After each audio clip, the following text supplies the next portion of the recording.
Voilà le dernier chef-d'œuvre de Roselyne Conil. Cette artiste a restauré et remis un coup d'éclat à cette dame qui retrouvera prochainement sa place au-dessus d'une piscine chez son propriétaire. Une sculpture qui fait partie de la série des Brindilles, une collection de dames rondes et chaleureuses. Et elles s'appellent brindilles parce qu'elles sont tellement opposées à ce que peut être une brindille qu'évidemment ça s'est imposé à moi. Et d'ailleurs, je crois que ce n'est pas une mauvaise idée parce que les gens se souviennent des brindilles en général. Et puis c'est la femme qui ose avoir des caractères sexuels secondaires sans complexe. Elle les a même largement. Mais je trouve que sous la main, la rondeur, c'est quelque chose d'extraordinaire. C'est très agréable. Chaque brindille a son petit nom. Elles ont souvent des prénoms qui sont anciens, du genre Hortense, Lucette, Séraphine, enfin voilà. La première assise sur un banc a été Madame Rose. Mais je pense que n'importe qui dans sa famille a eu une tante Adèle, une Madame Rose, justement ronde, épanouie, et avec lesquelles ils ont un souvenir extraordinaire de gentillesse et de bonté. C'est ce côté généreux aussi. Et puis un peu de douceur dans ce monde de brut. Pour Roselyne, la rondeur est ce qu'il y a de plus expressif. Des brindilles qui représentent aussi la joie et la convivialité. Même ça fait partie, je crois, de ma récompense. C'est-à-dire que quand elles sont dans les lieux publics et qu'on les regarde, en général, les gens ont le sourire. Et je pense que ça leur fait du bien. C'est un petit instant de bonheur et de sourire. Bon, c'est déjà une jolie fonction, je trouve.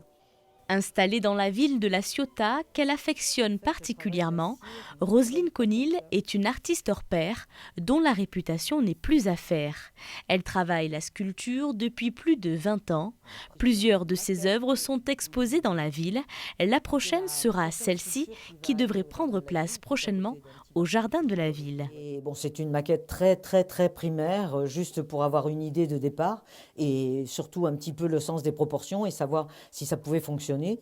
C'est donc une allégorie, on va dire, d'un bateau avec une roue à aubes et qui marche à la fois à la voile et à la vapeur. Les différentes pièces en cire sont en phase de séchage.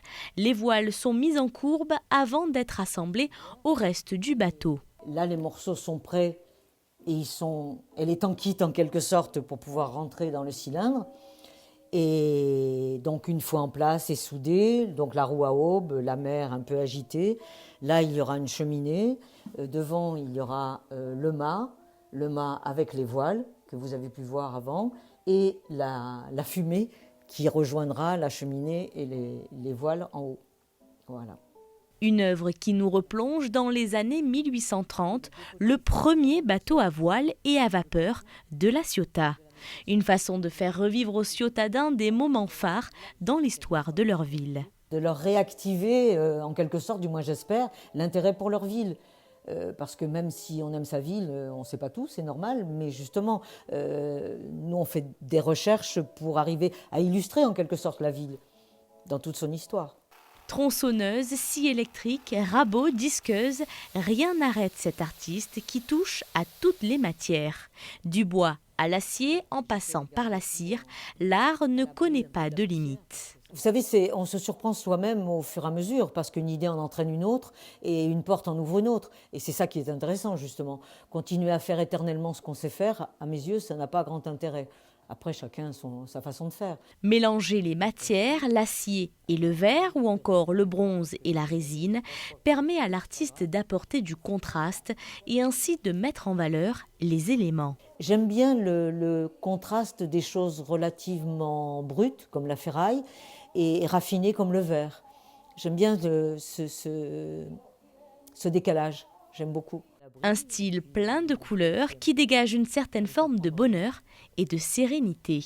Ce n'est pas des moments tortueux et douloureux que j'ai envie d'exprimer, pas du tout. C'est bien au contraire peut-être une forme de sérénité. Des œuvres généreuses et pétillantes à l'image de leur créatrice.